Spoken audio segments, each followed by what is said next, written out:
26 virtual at com26v.com. Today is the day, November 16, day 8 of our broadcast. Today's conference topic is creating a new economic system that allows everyone to be able to thrive on this great planet while protecting Mother Earth. How would it look like and how we can achieve that?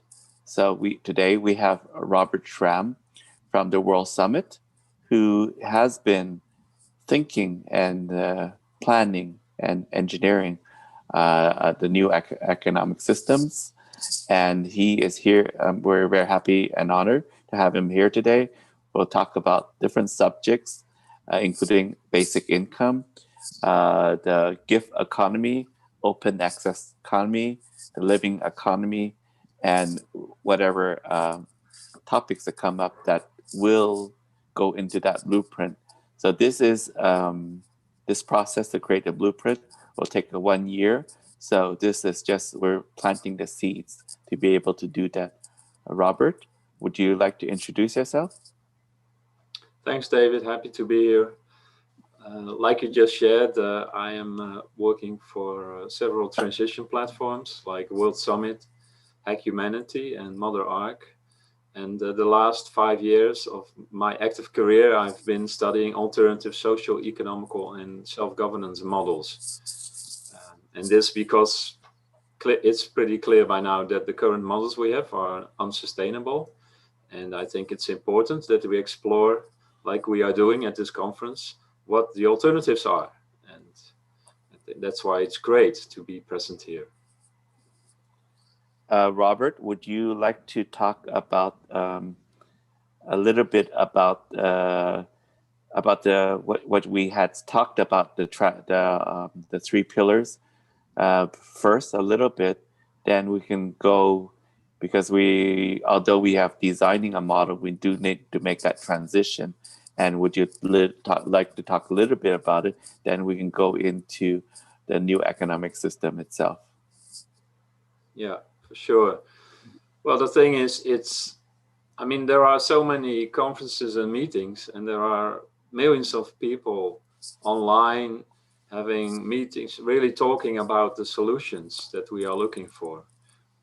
And I think it's helpful, we think it's helpful to make things visible and to have helpful tools for that.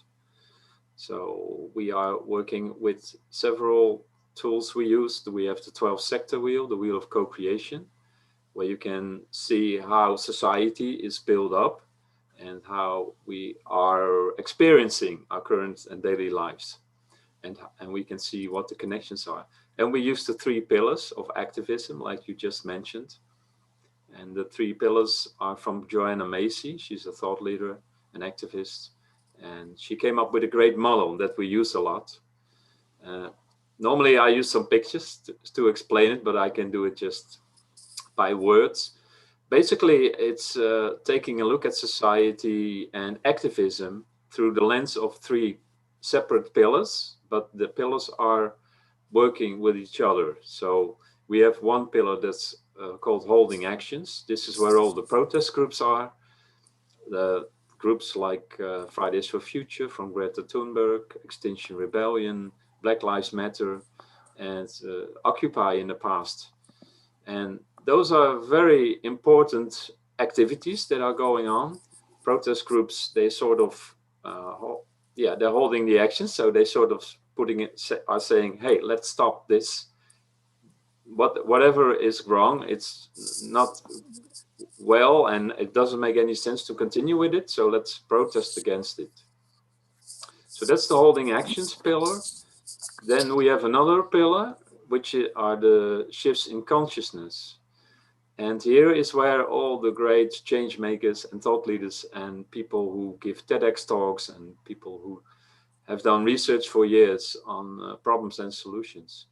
And here is where they share those new ideas. And so we can have a better understanding about the positive side effects of a solution. So this is the pillar where we raise the consciousness on a global level.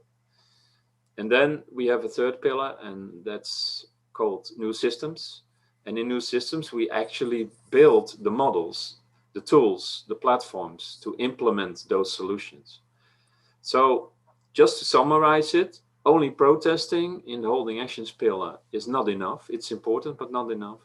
Only raising consciousness is not enough. And only building new models is not enough. These three pillars, they have to work in symbiosis with each other. And this is where we talked about a few days ago about critical mass, how to create it. There are actually 500,000 active groups, organizations, platforms, you name it, and they're all working towards the same goal, all in their own unique way, specific projects, and with their unique gifts. Everybody is working hard on a new model that's better for us, but also for next generations, a sustainable or a regenerative model, so to speak. That's about what I can say about the three pillars, David. Thank you so much. So today, the new economy, creating a new economy that allows everybody to thrive, falls into new systems, because the way I see it personally is that we cannot build create change on faulty foundations.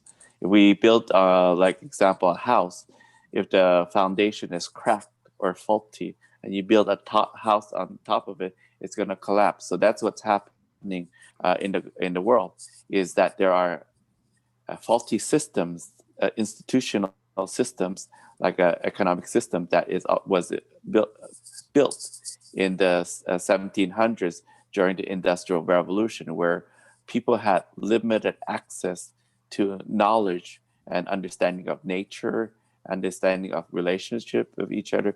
And the job of during the Industrial Revolution was to herd the unwashed masses into factories to produce consumer goods.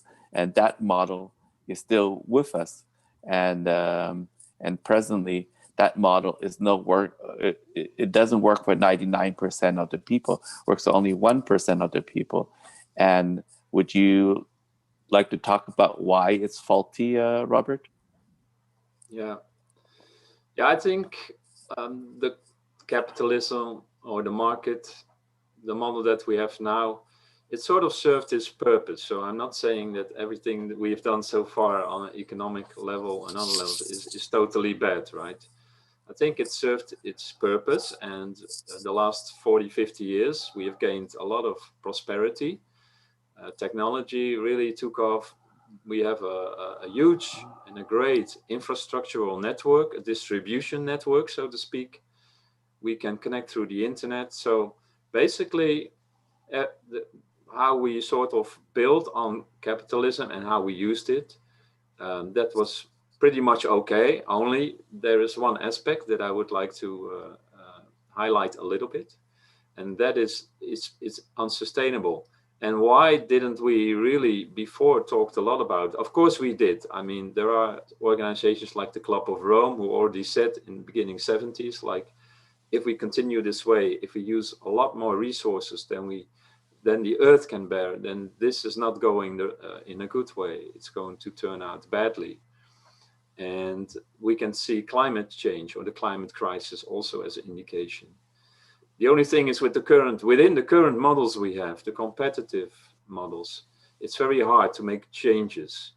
And that's why I think it's good to sort of explain that basically the system never really worked so far, the capitalism system, but we had the bandwidth to sort of, keep on going. But now we've reached the limit of this bandwidth.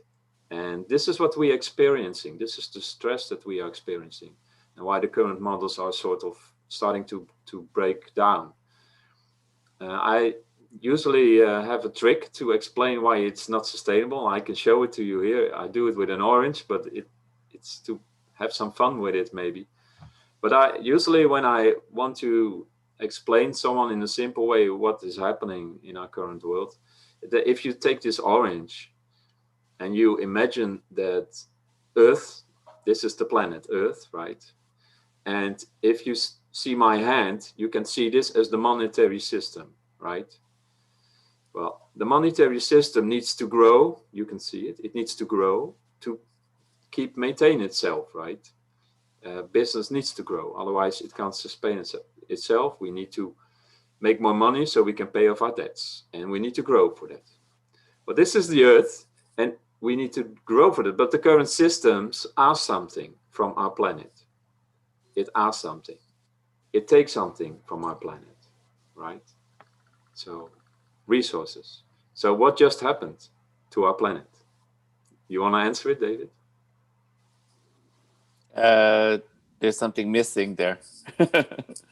It got smaller, but it also got like there's more pollution. There's more claims on resources. So you can see that the money system, the monetary system, needs to grow, and the Earth, the bearer, is getting smaller in a way. So these two systems are simply breaking away from each other. That's inevitable. There's no other way around it. So that's what I like to show with a simple trick, the orange trick, that it's unsustainable.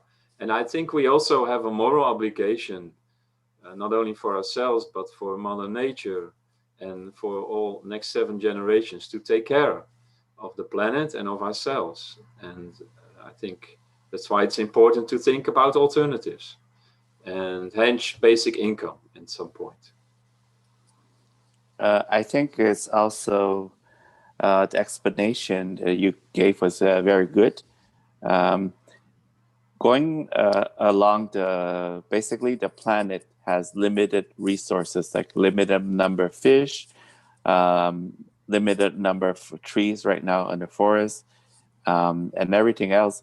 But when you actually extract, right now we live in what we call extractive economy. You have to extract something to create value. So our current accounting system is called the General Accepted Accounting Principle.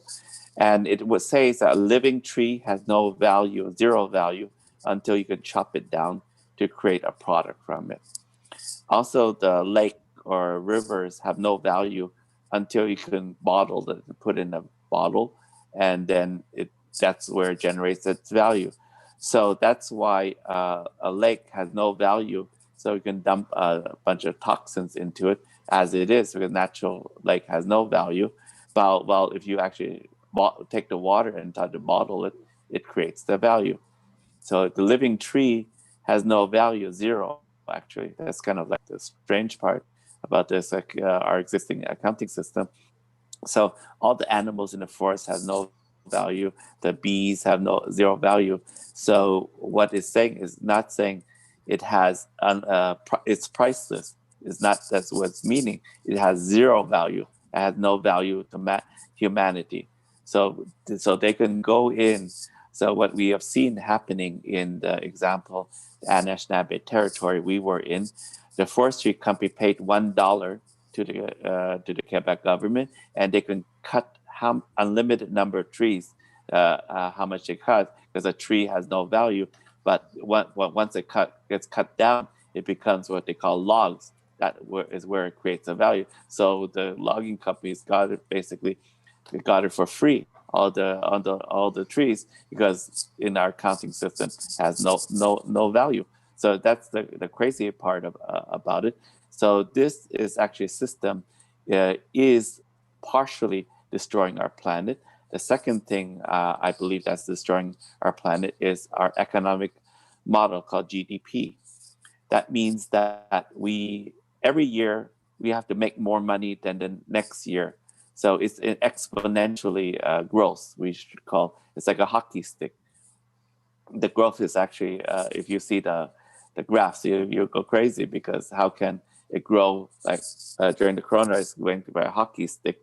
That the growth, that actually the amount of money that's being printed to sustain our existing economic system is a lot. It causes a lot of inflation. Inflation means that the value of purchasing power goes down. That means, what it means is when we go to the store to buy bread for $1, but the next following day you might need $1.10 to buy and the following year, after 1 year, make $2 to buy it. So it means that your buying power went down. You need more money, so they need to print more money. You have to work harder. We have to grow the economy. So it's an endless cycle. And what's happening is that it creates a situation where basically the corporations extract resources from it. That means that they're extracting resources from the earth, like minerals, fish, animals, everything from the earth, to generate these money to pay private bankers. But the second thing that it extracts, people are not aware of, and it extracts our time, creativity, human energy, and everything. The reason why we cannot have more time with our family is that we're in what we call a shit job, like what they call, excuse my language, in this broadcast, but these jobs that are totally pointless, going from point A to point B, and you get some money, and that's not even enough money to support yourself, and you need a second of these shit jobs to be able to do that. And we're spinning this hamster wheel, right, Robert? What do you think? You thanks, Dave, for sharing that. You mentioned two things that we can elaborate a little bit on. So I think the current paradigm shift, or the transition as we are experiencing it basically is a conversation or a reflection. What are our true values? And the true values sort of relate to the fact, do we choose, because it all comes down to what we choose, right, together. And do we choose, or do we prefer to uphold a system, an outdated system like the economy we have now, with all the negative side effects because it's a degenerative system? Or do we choose for our health and for the health of the planet? So it's basically, for me, it's really talking about and finding out together what are our true values. And then, it's pretty obvious, of course, for a lot of people, but a lot of people are indeed not conscious of the fact that and that's the second part that we can talk about a little bit, that a lot of people have to deal with bullshit jobs. That's what the official term for it is. It doesn't mean that what people are doing for their work is bullshit, but it means we're talking about non-essential jobs, right? You have essential jobs, and we found out with COVID-19, with this crisis, that we only need 30% of the essential workers to keep the whole system going. And that is a proven fact. This whole pandemic is a study case that we can eliminate 17%, basically, very roughly spoken, of the bullshit jobs we have. We just invented them because companies want to make money, right? And so do we really need all kinds of insurances? Do we really need a lot of banks? Do we really need these systems to survive and to thrive together? I don't think so. We did up till now, but now I think we're all getting ready. Humanity is getting ready for a phase shift. That makes sense, and that is sustainable and regenerative for everybody. So that's about my reflection on what you shared. Thank you so much. So we can actually get into more, because we're creating a blueprint for the future of humanity and how a new economic system would look like that supports it. What we're also just want to be aware from the viewers, just to be clarified, my position is that I'm not a socialist. I'm not a capitalist. I do not want to be labeled like that. Often they say, your broadcast, you're supporting people, you must be a socialist. No, I'm not a socialist, nor I'm a capitalist. But one thing I do believe in is humanity itself. I don't know what we would call that. I believe in the freedom to be able to I believe to support our freedom, that means freedom, true freedom, not fake freedom, to do whatever we want. Of course, we have to have the moral obligation to not harm people or our planet. But other than that, I believe in freedom. I believe that in happiness, that we all have the right to have a happy life. I believe that we all have the right not to be sustained, because as sustainable, that means that we keep the status quo. I believe that we can all have the right to thrive. Thriving means that we're happy, we're able to reach our full potential, and we can do what we love or we're passionate about. And so that's what I believe. How about you, Robert? Yeah, yeah, that's great. I can relate to that very much, David. And it's sort of it's also what is happening is that we are struggling with our attachments, right? We all have a certain understanding about things we learned from the past, and we got attached to them. So basically, if you talk about uh, an alternative system that looks a little bit like socialism or communism, people have the tendency to fall back on this attachment and label it. Oh, so it looks like communism, so it must be communism. And I agree, what we are doing now, we are reinventing everything, we are redesigning everything. It's nothing like every other model we had up till now. We are creating something new together, a new model which has all the benefit and the positive side effects, and we can lose the negative side effects. And we are there. We have the knowledge, the wisdom, the technology. So I think that's a good aspect to really reflect on. That I totally agree. It's about being a humanitarian. It's about believing in humanity and doing good for each other. And that also means that we sort of shift out of the competitive model towards a collaborative model where we can support each other. I think, Robert, also at the center of our economic system that we're co-creating together, I believe in two principles, just two. There are multiple principles, and they're related to each other. We want to build, myself personally, have to see an economic model where we love each other and love Mother Earth. And those are two basic principles, but some people say, David, that's very esoteric. What do you mean the economic system that love the people or love Mother Earth? But people have forgotten the word economy in Greek.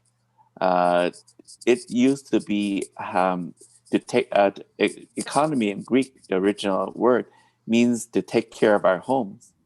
How we take care of our homes is the original word. We're going back to the original word for economy is true love. We love our family. We take care of our family. And if Mother Earth is part of our family, we love her also and take care of her. That's so simple. So that's the way I think, going back to the original term for economy and building upon that model. What do you think, Robert? Yes, of course, love is really at the center of everything. Love for each other and love for our planet and love for our universe.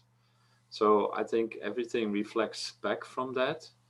And yeah, how can I disagree with you on that part? For sure, I can't.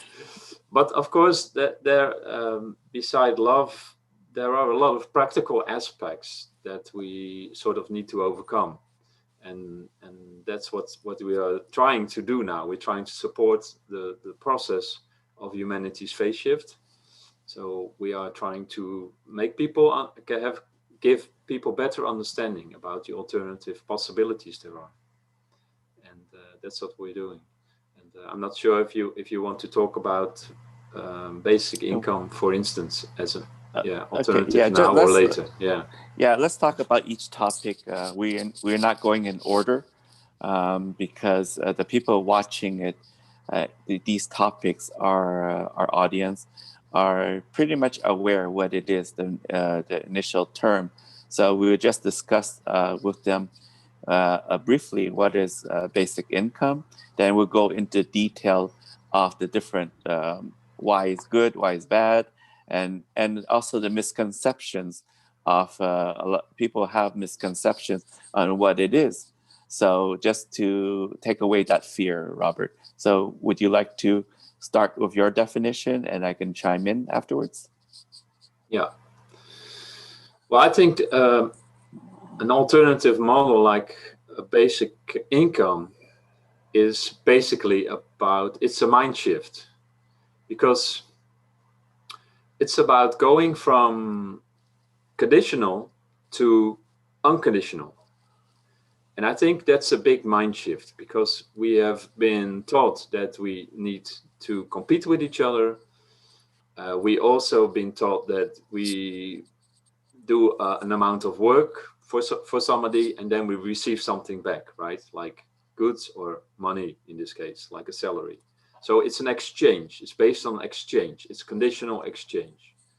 And I think that we are shifting now to an unconditional system, where we don't need per se need to have these give these favors back, as long as you can contribute or do give your gifts, your best aspects to society.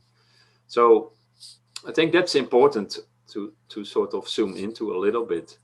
It's not only about giving people money, you know, basic income. Most people say, ah, it's free money and it's easy.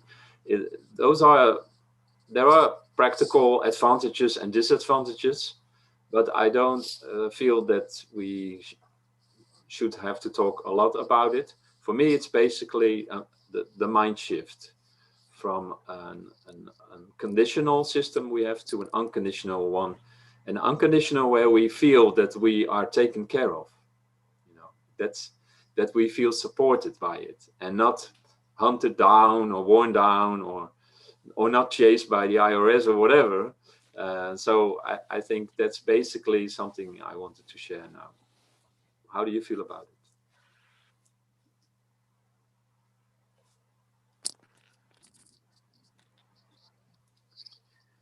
I was running out of battery. I had to get a charger. Okay. Yes, so let's go a little bit deeper in what is basic income, Robert, and the different models for basic income, because actually it's not one single model.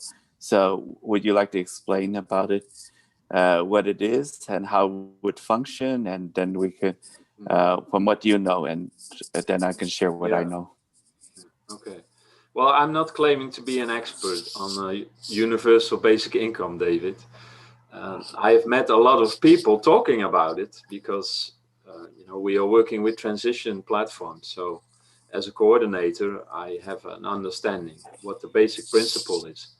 But it basically means that we are giving every citizen on this planet a basic income, and that's unconditional. So that means you don't really have the obligation to work for it. Of course, you're free to do that. And instead of all the administrative systems we have now on a financial level, so all the taxes, all the welfare, how do you call them, where people get money, the social security checks, where we receive money from governments, that can all go on the side if we can provide every citizen on the planet with a basic income. And there are a lot of advantages that sort of give people more support, so they have more freedom also, so they can do more what they feel where their gifts are. They are less dependent on their current job that's non-essential. So I think basic income is really a great stepping stone, a transition stone towards a new model where we base a lot of things on sharing. And that's one of the alternative models is an open access economy where we share our resources. So we don't fight over it because there are only so few of it, but we really share the resources and we make them accessible for a lot of people. I think that's very important to be able to share like basic needs also with other people. People who don't have water, people who don't have the means to go to the toilet properly or to cook a decent meal. And I think for me, that's one of the aspects that I really think are important about basic income, a universal basic income that has no real obligations or commitments that you have to make towards it. Of course, the questions and the negatives aspects on it could be that it's hard to fund it or how we're going to fund it. But I think we can talk a bit about that more later on, if you want. You know, my understanding for basic income right now, a lot of countries are sending checks during the coronavirus lockdown. Yeah. A lot of countries are sending monthly checks to the citizens to be able to, so they could, you know, not basically not starve to death. You know, and also not only not starve to death, but to maintain people's well-being, and also to keep the government going. Because if you start, the money is people have no jobs, and it's going to have social unrest. And I think that's one of the major drivers that right now around the world, a lot of countries are having basic income to everyone. Like in the United States, it is what when you're saying Trump is sending $2,500 to every single family member. That is what we call basic income, actually. So Yeah. so in the U.S. Uh, they were always able to send out uh, implement basic income, but they felt that there was no need to do that because they wanted people working in, let's say, bullshit jobs, like like we say, right? But they are able to do that. Not They were actually able to do that even on a monthly basis, every single month, to send 2,500 to each family. They have not done that because they want people going back to their jobs. You know, that's a fear. They said if we give the people the money, which they have the power to do, people won't want to work. But then after we have to, like you said, Robert, redefining the value of in society of jobs. You know, itself. Let's say a person who's standing on the street with a sign, is telling them to go to the store to buy ammo, you know, or to buy like uh, uh, things they're getting paid. Is that really a necessary job, you know, for that? So there are jobs that are unnecessary, and governments around the world are already providing basic income during the lockdown. So do we? The question is, do we continue that, or we just stop it? Yeah. Well, we have been talking, David, about COVID-19. Of course, this is a profound reflection point, right, in humanity. And I think that's, yeah, I think that's, we are on this threshold about making a choice. And you mentioned the true values. So I think I have to get back to your question if you want to repeat it again, because I lost track a bit. It happens. Yeah, my question about the governments are already providing a basic Yeah, income, and yeah, many yeah, many countries yeah, already. So it is not a dream that or esoteric or something. They're already doing that. It's under different names. What do yeah, you think about that, Robert? yeah. Yeah, exactly. It's happening already, and it's under different names. Of course, it's challenging for the current system to do this because it's not supposed to happen, right? Give people free money, or, but I do see, because and I'm back on track again. What I was starting to talk about right now, we have COVID, but we have already automation. I mean, technology is developing exponentially, and a lot of jobs will go away in the near future because we can replace them with automation. So, is that terrible? Well, not really. You can use technology very well to organize things more efficiently. So, you and I and other people have more time, free time, to do the stuff that we really feel is important, whether it's on a personal level or on a societal level. I think we are social beings and we all want to contribute to a better model, and we all want to help each other. So, from that perspective, yes, governments are already doing it now because they cannot do it in any other way, right? It would be really antisocial to just let everybody, yeah, deal with their own problems. So, I do foresee that the next wave, or with the next crisis, it will be much harder to sort of keep on checks that only last for so many days or months or weeks. And you have to pay it back in some occasions. Companies have to pay it back. And I don't think that's a feasible strategy.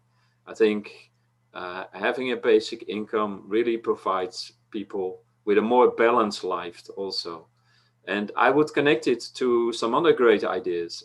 I would couple it to a 21-hour working week, especially when we know jobs are going away already, the non-essential jobs and by automation. So why let's shorten this working week and do a double whammy so everybody feels much more happier. Well, thank you for the wisdom and insight. We are, like I said in this broadcast, we're not socialists, we're not capitalists. We're just exploring ideas for a new system, the possibilities of that. And one thing we learned from the coronavirus pandemic that governments can already do that, give money away. But the difference is actually right. Even before the coronavirus hit, actually, basically the central banks were printing money and they were giving it to private banks. They were already giving the money away to private banks through what they call quantitative easing. Quantitative easing, that means they print a bunch of money, give it to the banks, and then hopefully the banks will loan the money back to small businesses and then create jobs. The situation about the quantitative easing situation is that the money is printed, given to the banks then go to the stock market and gamble it. Actually it doesn't go to the person. That means that they're taking the money, free basic banks get free money, and they go to and buy and sell stocks. You know, they buy more bonds, they buy more stocks, and that's supposed to uplift the economy and what they call create economic growth. That's what they're trying to do to maintain the system. And just a little bit of that money is being diverted to people right now during coronavirus for what we basic income. Basically, get a little check there, but still, most of the money is still going to the banks. So when you're saying that, where's the money going to come from for the free money? The government's already giving free money to the banks. You're just not seeing it, you know. So right, Yeah, Robert. yeah. No, I totally agree. It's just not really visible that they use these different channels, right? And Yeah. whenever we start talking about alternative economic models and basic income, then people already have these labels, these attachments, like, okay, free money. But I totally agree, it's already happening a lot on a large scale. And yeah, I think it only makes sense to do it officially and create it for everyone, every citizen on this planet. Of course, you can ask questions like, okay, who's going to pay for it? But we already know, David, that 50% of all the wealth, or maybe even more, is in the hands of how many? 1 or 2% of the richest people on the planet. They Less than have one. billions, trillions, whatever. What? So there is enough money to go around if we redistribute this money towards the people who really need it more efficiently. And I think that would be a profound improvement on the whole system, and it also create more awareness. People will have, can you imagine now, people don't have, they have to work 40, 60 hours to survive, right? Pay the bills. Some people have 2 or 3 jobs, right? So, and they want to do all the other stuff that they like to do, like having a holiday, to rest, and having fun at times, of course, it's very important. But I think it's for a lot of people very stressful the way they live now, and that also has an effect, a side effect on our other sectors, right? Healthcare. A lot of people are using all kinds of medicines that we really wouldn't use if we are in a more relaxed society where we don't, where we are not pushed along all the time, and where we don't experience all this stress, and that makes us sick in the long run. So if you bring in a basic income, you take away this tension and you create this whole energy field of creativity where people really feel that they can breathe. And the most important thing is they feel supported. They're not there just to pay taxes, to sort of maintain the system. People are human beings. They're supposed to be valued for that. And what you do as a person, what you love, it should be valued. And you should be able to bring that into the world and share it with others. My point of view, Robert, on the yes, there's several things you touch on. It's a little bit different from you. Because when we're creating a new system, we my purpose and I think is we have to define what is wealth, prosperity, and abundance. By redefining it, basically changing the rules and the goalposts. Right now, I do not believe redistribution of wealth is the way to go. I believe in a model for the creation of new wealth. We're not Mm. taking the billionaire, trillionaires' wealth away because you'll scare them, like they're going to say, try to shut us down. Is that they say, hey, No. you're billionaires or trillions, you can make more money or more billions uh, while allowing everybody else to be taken care of. So that why I say that is because the existing uh, um, money system or money creation system or banking system is called fiat currency. Fiat currency is fiat. Actually, the word fiat means faith. So that's why when you see a U.S. dollar bill, is "In God We Trust," but actually, and then on the top of it, it says Federal Reserve Bank Note.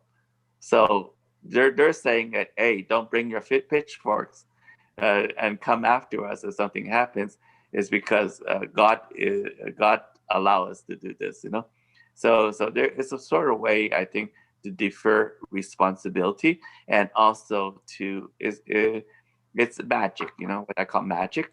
It's a magic trick to trick people into thinking because the Federal Reserve is a private banking institution where the shareholders of the world's largest banks are shareholders in the Federal Reserve itself. So that private bank is printing money and loaning it back to the U.S. government with interest, and that interest is paid to the private bankers. This is a system that's set up.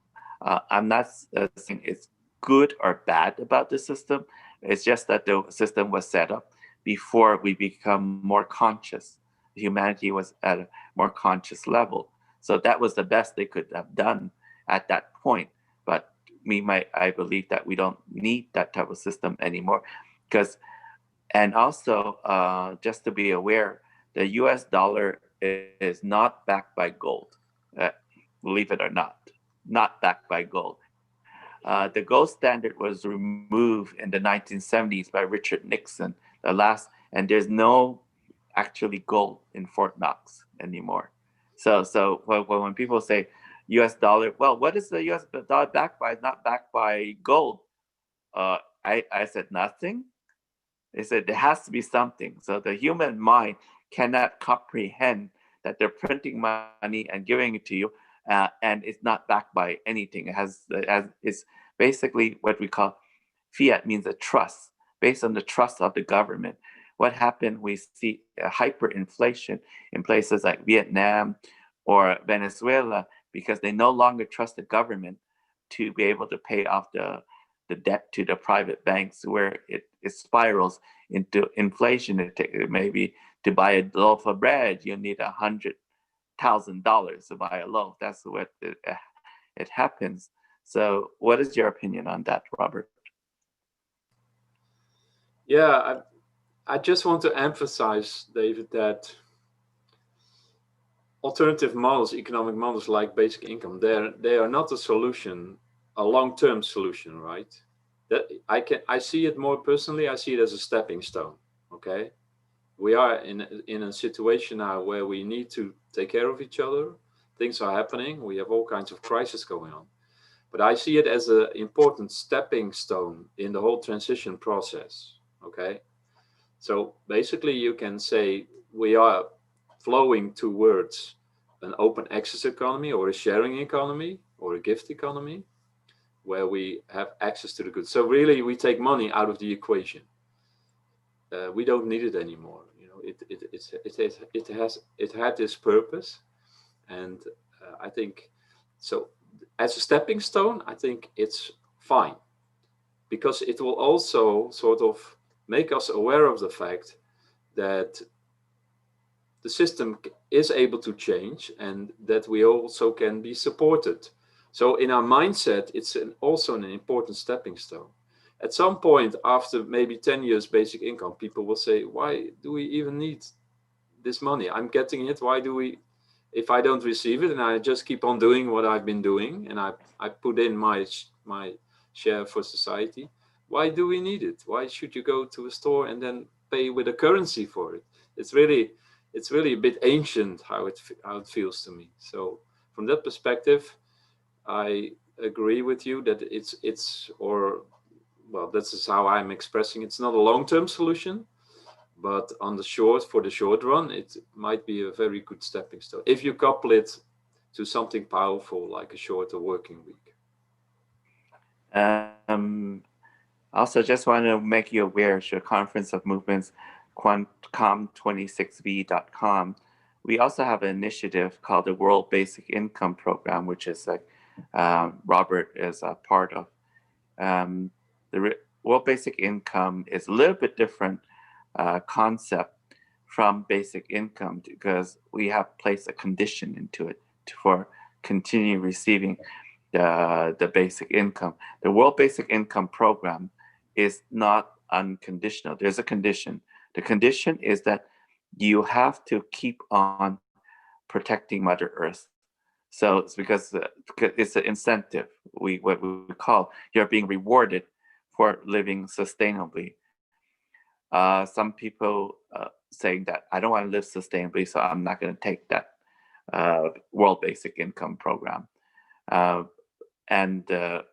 So some people will say, I want to live sustainably. So this is like a reward system for rewarding people for living sustainably. So their job of those people for the World Basic Income Program, their job is to take care of the earth.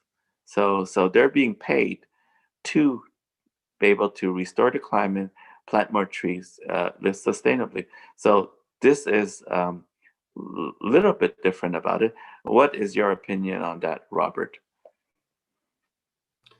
Well, I think it's great if you couple it to a positive incentive, right? I mean, it wouldn't make sense to have an unconditional system where you also cherish the negative side effects. Of course, you try to make it as positive as possible, at least in my imagination.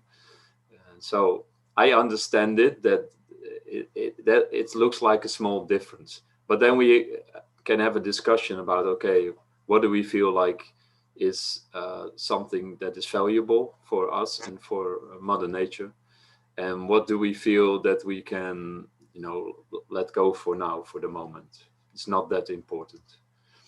I think we all understand that we have to breathe and we have to eat and we all need water and food and shelter. So that's why we're also, with some transition platforms, are focusing on creating basic needs for every citizen on this planet. So at least we can sort of support each other on that part. So, but I get that you are saying that it's a little bit different in nuance, and that you expect a positive incentive to participate. I think also that there will be people, if you talk about a universal basic income, there will be people who have a very great salary or a good job, and they will say, I don't need it. I earn like $4,000, $5,000, $6,000 a month.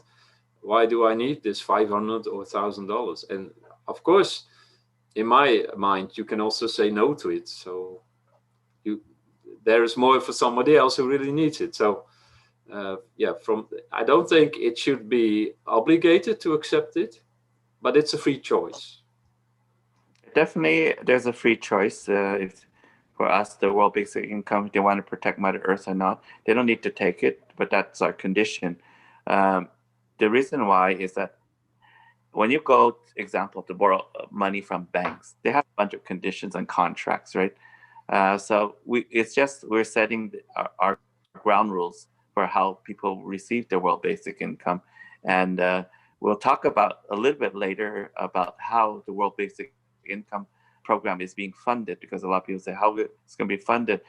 So many hundreds of millions of people, potentially billions of people receiving a monthly income, how it works. So we're going to go into that a little bit later, but we need to explore a lot more concepts that will can get there, because or else people would not understand how it functions. So let's talk a little bit about um, going back to explain the different economic models like gift economy, open access economy, exactly what it is. We're going to explore what's natural capital accounting system, so people can understand what it is, because this is coming into play around the world that will change the general accepted accounting principles. So people have to be aware of it. People might say that, well, it's kind of this talk is very technical, but if you want to understand how the world functions, this is the talk to talk about it. So, Robert, would you like to talk about different types of uh, economic models that other people are proposing or are starting? Yeah, yeah, for sure. I think in general, we can talk about it. There are speakers who are much more skilled to talk about, because they are the thought leaders and the initiators of these different models, right? Like a friend of mine, Colin Turner, he came up with the open access economy. But we are talking about a resource-based economy, so not a system that is based on fiat currency, but it's based on the distribution of resources. And in general, I can share that, and that's the same with the gift economy and the open access economy. You get access to resources you need. So that means if you work and you put in your thing for your job or society, then you sort of have the liberty, or you can get these resources, you have access to it.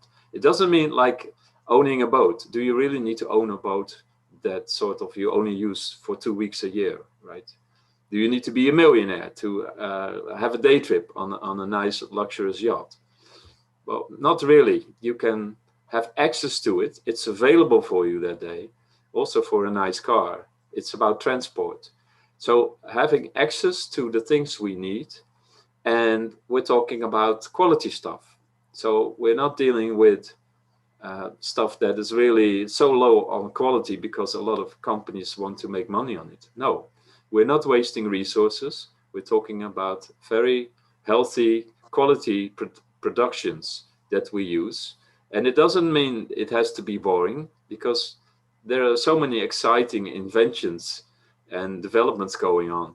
It will always be interesting to I think the last time that I was working with a team in Mexico, maybe you know, David, how it looks like, but I saw th- this younger guy, and he had something. It was he was standing on a sort of small platform, but there was a water jet coming out of it. You know, it's with a water scooter at the sea, and it pushed him like 10 meters up from the surface, from the ocean level, and you could do all kind of acrobatic stunts with that. Well, that's fun, right? That's nice to do, and it costed a fortune to be able to do that. But so that's the fun part. But having access, mainly having access to the things that we need, quality stuff that we need. That's basically what it is about. And yeah, sustainable and regenerative models. So not only do we use resources, but we can also give more back to society because it's longer lasting. Thank you so much for explaining all those things. Um, myself, I have an economic model that called the living economic system that we will talk about a little bit later, but we still need to understand some other concepts before we can get into that. So let's talk about one thing, changing our accounting system. Right now, we say a living tree has no value, the rivers and lakes have no value, and the oceans have no value. And the corporations are exploiting that because no value, they can pollute it, destroy it, extract it without any costs to them, you know. So let's talk a little bit about a natural capital accounting system, what it is, and how it's going to change the world. What do you know about it? And I'll go elaborate, Robert. Well, maybe you want to take the lead on this one. I mean, I'm not really an accountant, but I do understand the difference in the resource systems. So is that okay with you? Yeah, sure. I'll Yeah. explain it.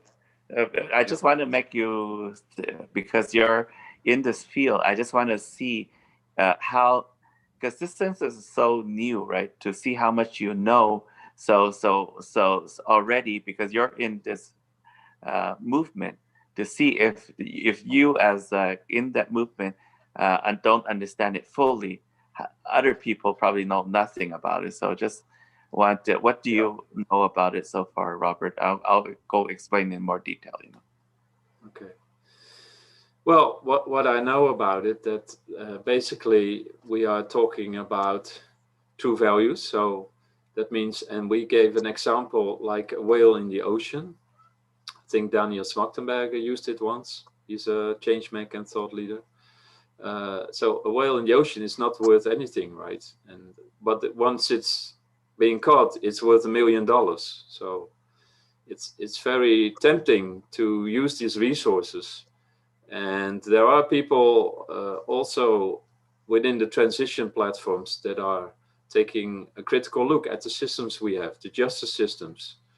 The late Polly Higgins was talking about creating a law like ecocide. It should be forbidden or against the law to pollute and to sort of mess with our natural resources. So I know that a lot of initiatives are already taking that one into account. I explained in another speak that we had about the feedback loops that we now feel are missing in our current system. We have a pretty static system, social system, economical and political system, and we are looking for the feedback loops that sort of give us constant feedback, like, hey, what we are doing here on this part of the world is like how weather stations work. We are monitoring everything because we have the technology, and we can basically make visible and show this is on this part of the planet, it's not going well. We need to sort of correct it on another side of the planet, so we can find balance. So for me, it's sort of making visible and finding the balance, maintaining the balance in a healthy way. Thank you for the explanation. So the natural capital accounting system came out of the Rio de Janeiro climate change conference, and it was developed and introduced by the World Bank. And now there's originally started with 300 banks coming together to create this new accounting system. What it says, the new accounting system, that a living tree has a value now. The lakes and rivers have a value instead of zero value, has a value. The bees pollinating the crops have a value. So that value is what we call the goods and services of Mother Nature that provides, including the trees being cleaning up filtering out the water using the roots to provide clean water. It includes actually the trees converting carbon CO2 or carbon dioxide to oxygen, and they call and right now they're monetizing it under the carbon credits. So what carbon credit is nothing more than uh, the CO2 being converted to oxygen, the amount of it, and then that has a value to humanity because it helps resolve climate change. So there has been numerous studies done uh, about the value of nature, and that nature has a minimal value of 145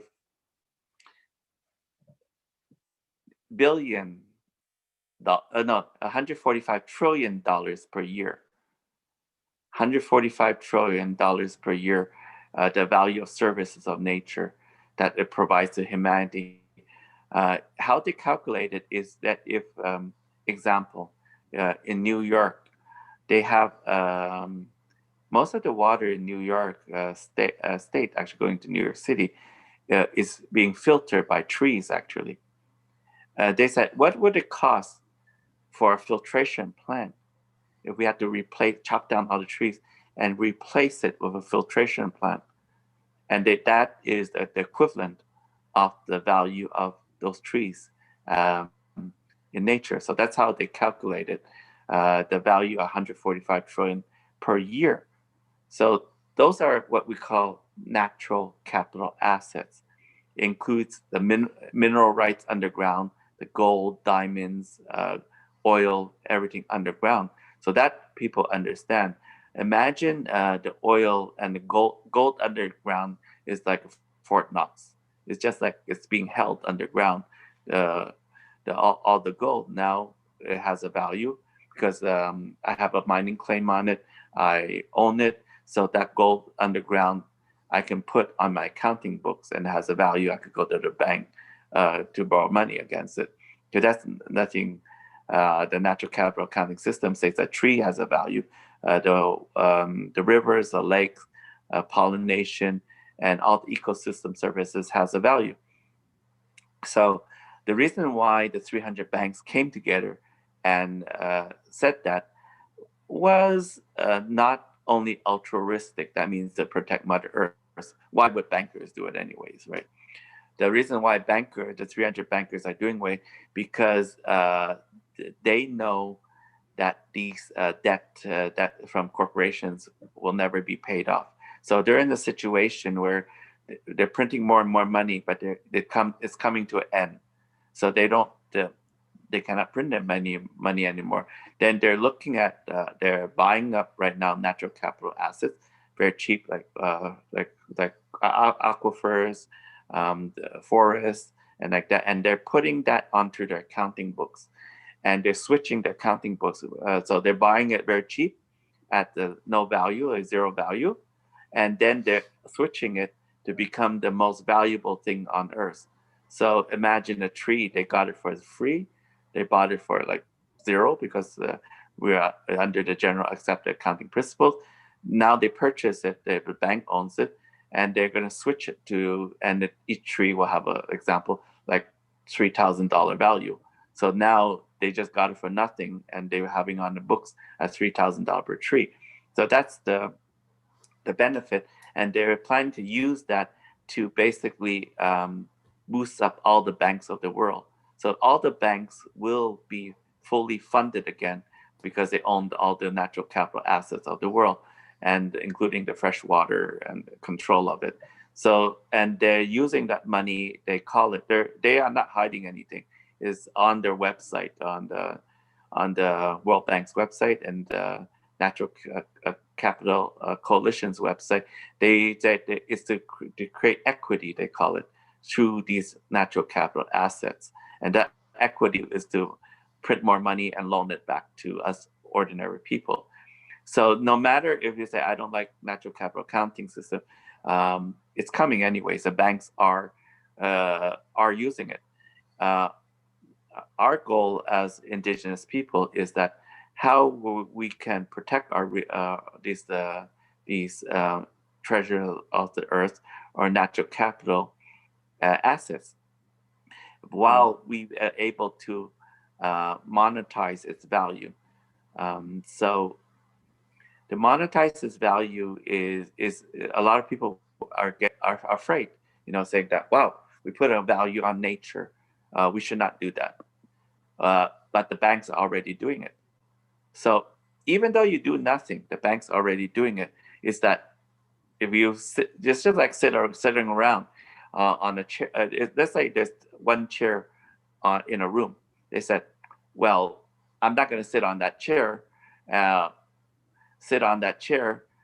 Then the banker would say that, wow, the chair's empty. I'm going to just sit on it.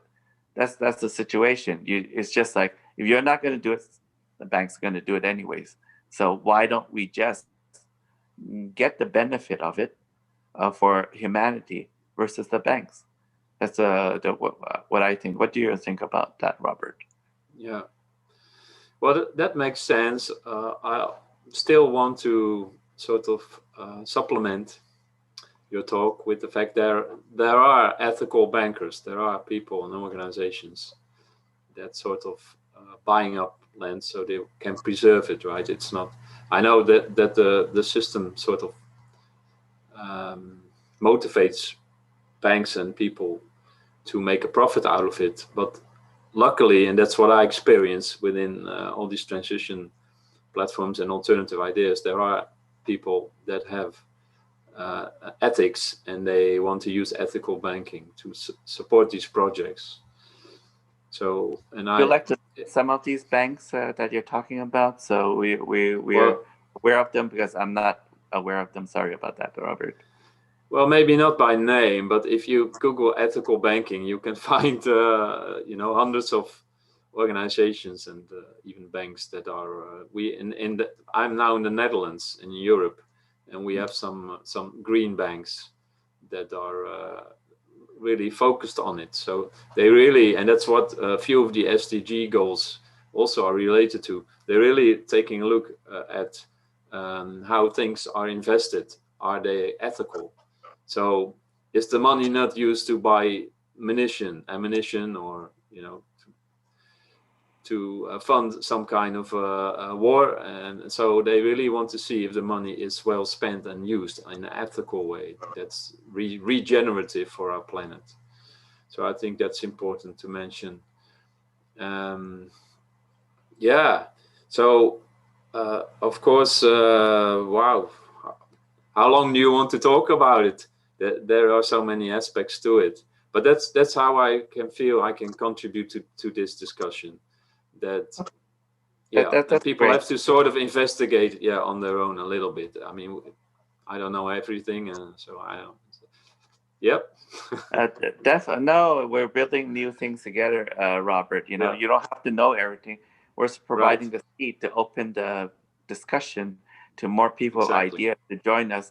We're just inviting people into our neutral platform so people can join us to co-create this blueprint together and to implement it. Where we don't know everything, we're just inviting them in to our space, right? Because people don't know what we're doing. So that's what we're doing. Then I think we can go back to the basic income program, because we understand. But before we even go that, I forgot to mention about currencies. I think we need to discuss about currencies itself. Then we can tie all those in together. Um, like what we said in the beginning, the money is being printed by central banks and loaned back to the government, and is printed out thin air, basically, not backed by anything. But there's a new form of currency, they like called Bitcoin, or cryptocurrency, we call it, that is actually independent of central banks. What do you think about cryptocurrencies? And some people are afraid of it, even afraid of the name, has a sometimes stigma. What is your opinion on that, Robert? Yeah. Yes, of course, the cryptocurrencies, that's a massive market, and we can talk about it, but to be honest, personally, I'm not really that interested in the cryptocurrencies. I'm much more interested in the technology that's behind it, the blockchain technology, right?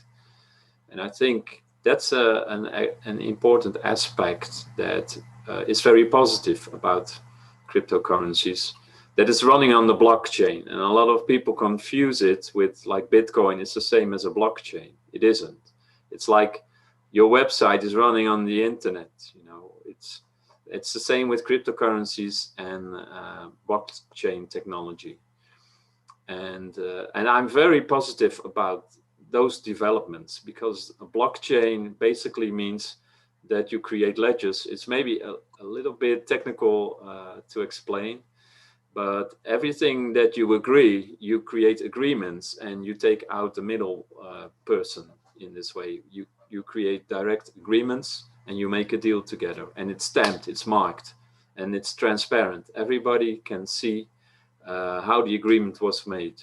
If another person in the chain, the blockchain, wants to change it, then it needs to be agreed by the others. So everything is fully transparent, and there's consensus on how it's used. So I feel, again, particularly on cryptocurrencies, okay, there are questions and issues, but it's just a way of using currency, right? And that's just sort of evolving step into it. But the blockchain technology is really the game changer, and that has an effect. The technology sector will have a big effect. It already has, of course, but on other sectors where it will make our life much more easier. And of course, there are more things. There's artificial intelligence. There are several robotics. Of course, people will always be sort of a bit careful with new things, new stuff that we used to do, right? We used to do it like this, and now something new. I always think about, well, it's maybe a little bit faint to mention it, but can you imagine how people, when they were like 150 years ago, everybody was riding horses, and then this one car rode into town, right? How everybody was thinking, what is happening here? Well, that's the same with cryptocurrencies and blockchain technology. It's hard to understand that this will be so massive and will have so much impact on our society, but it has. So from that perspective, I embrace it. And as long as we are aware of it, and I don't want to use the word control, because that has already a negative attachment, but as long as we can have enough supervision on it, we don't have to be afraid of it, and we can use it at our advantage, just like you use a car navigation system to find your way to a place. I mean, the system just calculates what's the best option for you to drive, right? And we can do that also with blockchain technology and holochain technology, and a lot more exciting new technologies that sort of filter out the best way how to get somewhere. And we don't need to know everything by ourselves. We don't need to be Einsteins, all of us. But collectively, we can sort of find all this knowledge and make the best decisions based on that knowledge. Um, Currently, I'm the chairman of the U.S. Blockchain Association. So I do know a lot about blockchain and cryptocurrencies. I got into Bitcoin actually in 2013 when it was at $11. Now it's like close around $10,000, right?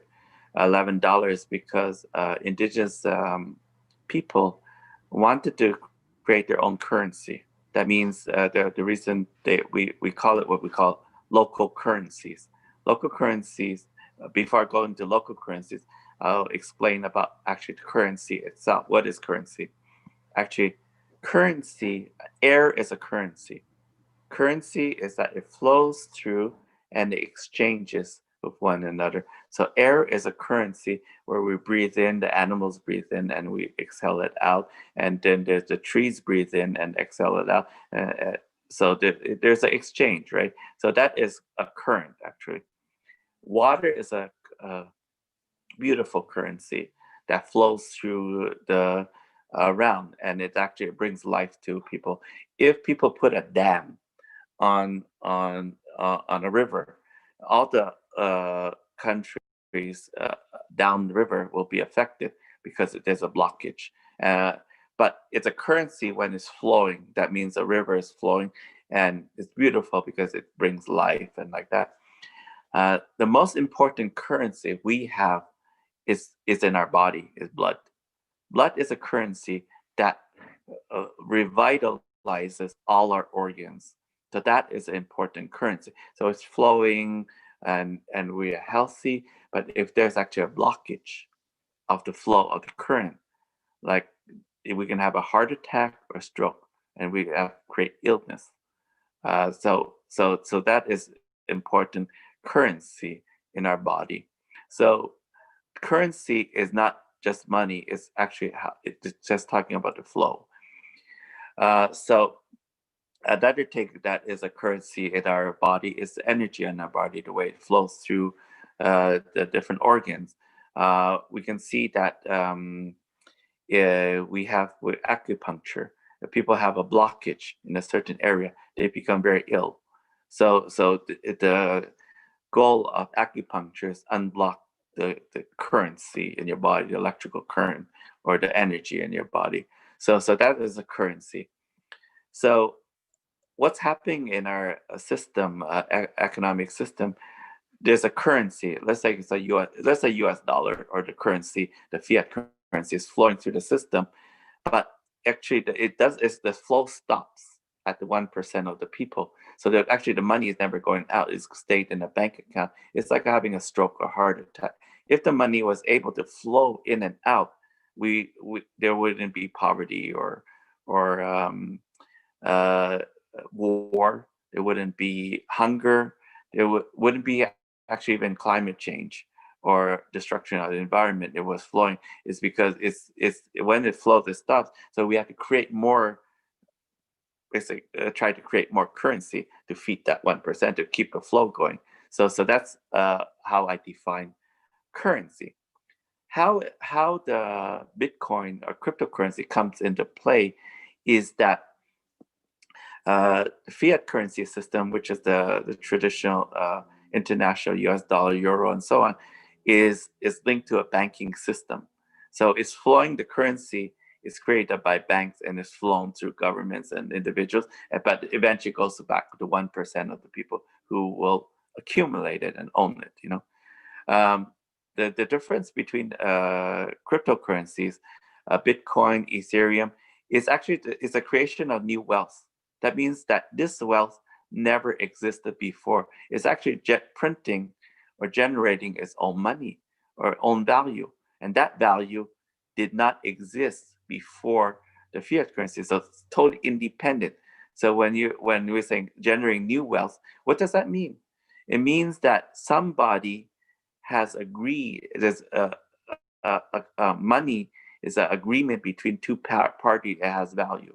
There is Albert and I agree the US dollar has value. It has value, but some people say that has no value to me. That's just paper. Let's say you go to Amazon Tribe there, and you say, "Well, I have a US dollar to give to you." They said that's like paper.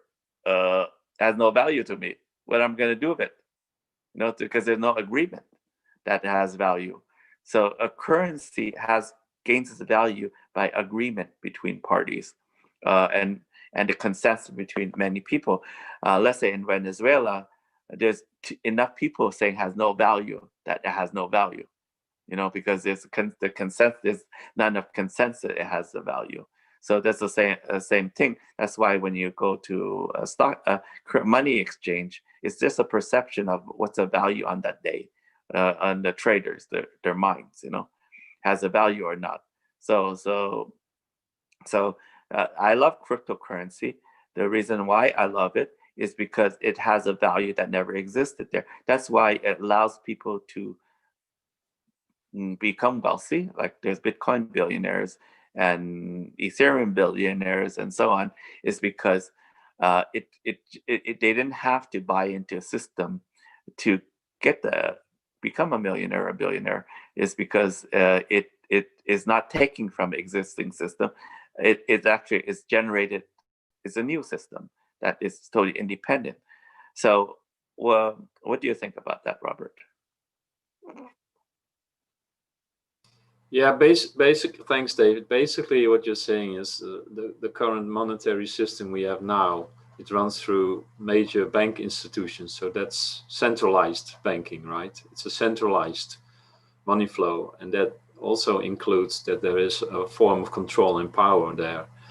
And what you're describing with the cryptocurrencies is we're talking about decentralized system. It's much more open, and it belongs more to the people. It's more accessible for the people, and nobody really controls it or owns it, but it's really who wants to work with it, they can work with it and use it. So from that, and then the next step is from going from decentralized, it's distributed. So that means that you can make one-to-one transactions without something in between. For instance, we could have a phone call together without the use of a satellite to link us up, right? Or even a talk through Zoom or something. So that's the next step, the next phase that we will experience. I'm not sure how you feel about if that applies also now on cryptocurrencies. We can reflect on it. But distributed networks is sort of the where we are flowing towards now. And I for surely think cryptocurrencies have a very positive impact, and it's exciting. And a lot of people got very wealthy from it on a short notice. And a lot of cryptocurrencies, by the way, have very social, positive intentions. So you still need to be careful if you take a look at a white paper, how substantial a project really is, because they're all startups mainly.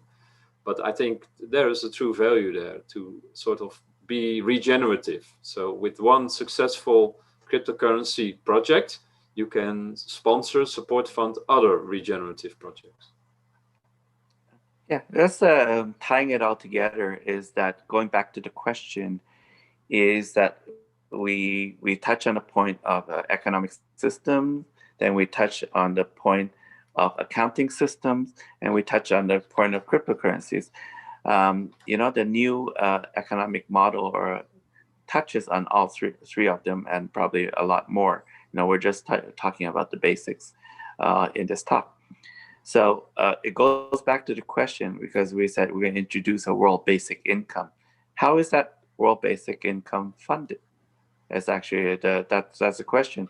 A lot of people are confused by that because they don't understand how the creation of money is. That the world basic income is funded through the creation of cryptocurrencies.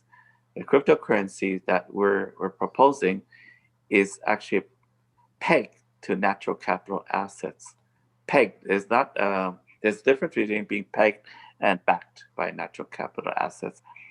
Originally, when the US dollar, before Richard Nixon removed it from the gold standard, a lot of people mistaken the US dollar was pegged to the gold standard. It wasn't backed by the gold standard. You can just kind of walk into the Federal Reserve and get the gold bar, So it actually is a peg. So um, to the standard of gold, which is they call the gold standard. So what we're saying about natural capital that we're doing is that whether we pegged um, a currency to the natural capital. That means that the natural capital, earth, including the fresh water, the trees, the mineral rights, the carbon credit, and so on. What happens to that? So we have, Robert and I, a lot of people don't understand what we're doing. We have our own currency that we're working with called the Earth Dollar, which we're talking about. The Earth Dollar is a currency that's pegged to the natural capital of the Earth. So what does that mean, pegged? Let's say so pegged, that means that in a region, there's a lake that's backing the Earth Dollar. But if that lake is polluted, it has very little value because the water quality index is very low. But actually now um, people's value of wealth, prosperity, and abundance is linked to that polluted river. And some smart guy will come up and saying that if our value is linked to that polluted river, what if we actually cleaned it up and make it drinkable? Wouldn't we become more wealthy? So now let's collectively clean up that lake and become a tremendous value because we're all become more wealthy because it's pegged to the earth dollar is pegged to the value of natural capital assets. As another example of earth dollar is pegged to multiple natural capital assets. So one of the natural capital assets is trees, but if in the forest, right? So what a tree has a certain value through natural capital accounting system is pegged to it. So if let's say those hypothetically those trees in that forest is worth $100 million, just example, that's pegged to it. But if some logging company comes out, I'm going to just clear cut this area and destroy the forest, they're destroying the wealth of area collectively, everybody in that region. But what if so that people would say, okay, let's not destroy that forest, is because that's our wealth, that is pegged to. So now people want to protect the water, not only the rivers, the lakes, now they want to protect the forest because of the value. So what if there's some smart guy comes along and say, hey, we're pretty wealthy because we have all these trees that our currency is pegged to. What if we plant double the amount of trees there because this area is clear cut? Let's plant enough trees to make it from 100 million value to 200 million value. So we basically doubled our wealth. So now there's a reason to plant more trees. So by pegging it to the natural capital, it creates it connects us back to Mother Earth. So it's the same thing for the oceans. That we connect it pegged it to the value of the ocean. People would not be dumping radioactive waste into the ocean because it decreases our overall wealth, prosperity, and abundance. We're not saying the earth dollar is the only thing that is that we can use. What we're saying, it is one of the two things in our toolboxes to be able to restore the earth. And the vision and the dream of the earth dollar came in the form of a dream. Actually, when I was sleeping in 2013, I had the vision, and after I woke up, I had the blueprint for it. Because the earth dollar itself is a currency that is flowing around the world, and it has two energies to the earth dollar that's attached to the earth dollar. One is the energy of love that is attached to it. So because we love the earth and love each other, we want to support the Mother Earth and support each other to allow us to thrive. That's the energy of the earth dollar. That's why we said love the earth. That's a slogan that we have for the earth dollar. The second energy that's attached to earth dollar is the restorative energy of the universe. That means it's kind of esoteric, but that means that as long as it's flowing it's actually restoring the earth. It's restoring our health. Coupled with a world basic income, that means that, think about Star Trek, because I'm a huge fan of Star Trek. Does people working at Star Trek, do they have a job, but they don't get money to get paid, right? Well, do you notice that, Yeah. Robert, about Yeah. Star Trek? Yeah. How are they motivated to keep on working without getting a paycheck, Robert, in Star Trek? Well, they want to better themselves and be in service of humanity. Those are the words of Captain Picard, I think. Yeah, definitely. That's what we're all working towards. So the Earth dollar itself is a transitional currency to the Star Trek type of economy, where humanity works service of each other, service of the planet, and to be able to better ourselves. That is the human potential, to reach the highest human potential possible. So in the meantime, we do need a transitional currency to be able to do that. And there are multiple transitional currencies. Earth dollar is just one of them.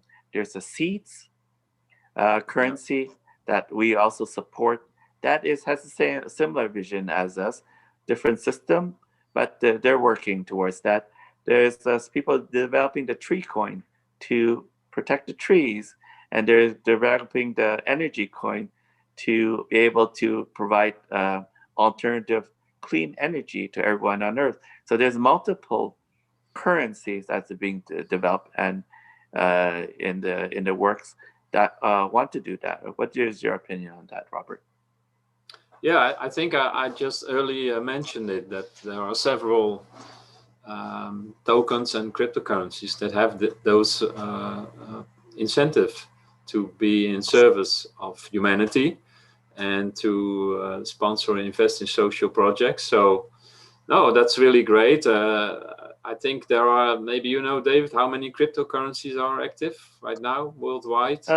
Around 4, 5, around 2,000 active ones. I thought 3,000. Yeah, but if only 10% of them have these incentives, these regenerative incentives, that's amazing already. So investing in it or buying these tokens or cryptos, it means that you're basically crowdfunding or sponsoring a social, responsible, and ethical project. So yeah, that's what I can share with you about all these currencies. The Earth dollar is one of them, and seeds, and you just mentioned them. So, and there are a lot of more. If you want to have some more details about it, we can always sort of provide them to you if you want. We have another blockchain conference coming up on the 19th. We're going to explore the different ethical cryptocurrencies. So we'll discuss a little bit more about that in detail and feature them in our upcoming show. But I just also wanted to talk a little bit about it because I think you mentioned there. I forgot what it was. It'll come back to me, Robert. What was it? It's okay. I lost my train of thought. Thread. Yeah. It's okay. Now, so at the blockchain conference, we're going to have a talk also about cryptocurrencies. That's what you were saying? Yes, talking about the blockchain for humanity and cryptocurrency for humanity, the different project initiatives that are working towards the betterment of humanity. That's what we're talking about. Because as a Star Trek fan, we would like to have a type of Star Trek type of economy. Yeah. Right? Yeah. No, it's amazing what these guys came up with. I'm particularly a fan of the 1960s series with William Shatner, and later on it was an amazing series also in the 80s and 90s. But yeah, it really, I'm happy that you mentioned it, because it really contributed to being able to imagine different societies, right? And what I think it was Gene Roddenberry that sort of produced. Do you Yeah, Gene remember? Yeah, Roddenberry. He these was earlier. Yeah, the yeah, he was a creator and a producer for yeah. Star Trek series. Yeah, that's And Gene yeah, Roddenberry. he Yeah. was, yeah, an amazing visionary, and I enjoyed so much that they each time sort of landed on a different planet, and they all had Uh, different r- values. Yeah, right. Remember at that time, Robert, about the Star Trek. Also, the crew was multicultural. Remember at yeah, that time, yeah, all the other TV stations we only see like white Caucasian actors, mainly male, a little bit of female, a supporting role in the housekeeper or whatever. But we see a multicultural cast, right, on yeah, things, and that was yeah, kind of interesting also. And and now we have a multicultural society, and also the flip phone. Remember, the first cellular phone was modeled after the communicator, right? When they flip it, yes, the flip phone there. yeah, Remember yeah, that? yeah, yeah, yeah, And yeah. the I first cell remember phone that one. came out. Yeah. I think I built one myself, but a dummy, right? It looked like it, but yeah. No, it was fantastic, and they sort of, there are a lot of layers in these programs. They a multicultural cast, and I remembered that Captain Kirk, for the first time, he kissed Lieutenant Uhuru, and that was a big deal back then. You know, can you imagine, on television? But they really were advanced in showing these alternative ideas, and now what can I say? We're catching up on it, right? But if we sort of open up to this imagination, and that's what Gene Roddenberry and all these producers and actors did. If you open up to it, then really, the sky is the limit, or whatever cliche phrase you want to put on it. That's why I feel so optimistic about what's coming. To be honest, I know a lot of things, a lot of people are struggling, but I can also see that there are very positive developments and ways ahead. But we have to sort of keep our mind to it, right? We have to be focused. So I think as what you hit upon is very important. What you just last thing you said, Robert, is that um, because you remember the banking system, our economic system, cryptocurrencies, and anything is all man-made. Anything man-made can be redesigned, reinvented, reimagined, rebuilt, yeah, and everything. If something's not working, we can build something new and better. That I think that is also the Star Trek division. Like you could see that like sometimes in the shows, right, and all these different Star Trek series, they always have problems, but they always find an alternative solution that was out of the box to fix that problem and to go on, right? They have a lot of crisis in those movies. In the end, they resolved it through some kind of like strange like thing, and got them on the way, right, Robert? yeah, yeah, yeah. Yeah, since we're talking at the fireplace, we can sort of, take this road a bit. I enjoy it. No, there was, at one point, they landed on the planet, and there was a society where computers are sort of battling against each other. So the computers were running a war. So it was one, uh, part of that planet fighting another one. But it was simulated, right?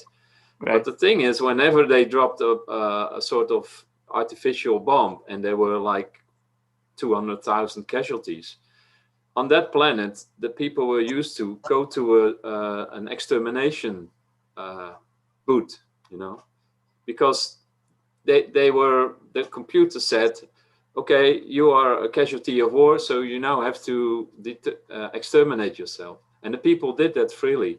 And Captain Kirk, he raised that ethical question, like, what the hell are you guys doing? A computer is, and it really shows that we are doing stuff over and over again because we think we used to do it that way, or I haven't shared the anecdote of Napoleon yet about the trees. Do you know why there are trees on the side of the road? No. No. Well, Napoleon, he was wandering off, what was it in, well, 17th century or something. He was wandering off with his fields, with his troops in the fields, and he got lost all the time, you know. And then he said, he gave the order, just put trees on the side of the road so we can see from a distance where we have to go if we get lost, right? And even a couple of 100 years later, what are we doing? We're still planting trees on the side of the road. It's insane. If you get off the road with your car and you crash into it, you're as dead as, you know. I love trees, but they shouldn't be at the side of the road. But they still keep doing it because once Napoleon thought it was a good idea. And this is how we have to rediscover everything and reinvent every decisions that we make from the past. It's a nice example, I think. We call it status quo, you know. The status quo is that, you know, to keep the status quo, the system going, that we always did it like that. We're going to keep on doing like that for all eternity. That's the same thing as our economic system, unlimited growth. You know, all this, you know, where you're just going to wipe out the entire planet and try to keep on our economies growing. It totally doesn't make sense, and it's sort of like insanity. What I call insanity is that we're doing things, destroying our planet, destroying our health, and for what? You know? Yeah, exactly. Mm-hmm. I think that's a great note to sort of, if you want to, wrap up the conversation. But okay, so thank you so much for this conversation, and we also will have the Restoring Our Ecosystem conference. That's a little bit different. So thank you, and please tune in. Thank you, Robert, from the World Summit. And please, where can we find you? What's your website, Robert? It's www.worldsummit.global. .global, right? Okay. Yeah, global. Yeah. Oh, so thank you so much, thanks. Robert. Yeah, thanks, David, for inviting me and having a great conversation about economy, and looking forward to the next one. Thank you.